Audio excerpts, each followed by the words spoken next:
the Copyright Act 1976, allowance is made for fair use for purposes such as criticism, comment, news reporting, scholarship, and research. Fair use is a use permitted by copyright statute that might otherwise be infringing.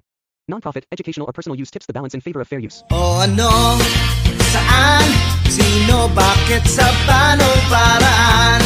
Minsan, ang swerte mo nasa paligid lang ang buhay. Kung di ka pa nakasubscribe, baka naman.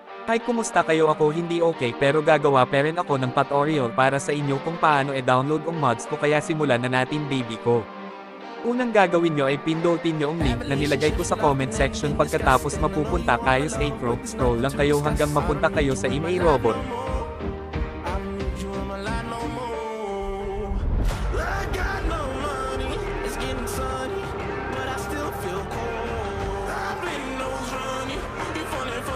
Pag na-verify na kayo, scroll ulit kayo ay i-click ang continue.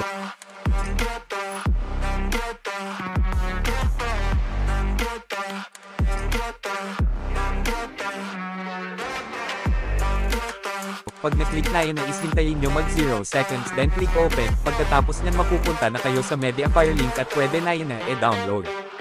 Maraming salamat sa panunod. Request pa kayong mga thought na gusto nyo gagawa natin yan ang paraan. Mga mahal ko kayong lahat.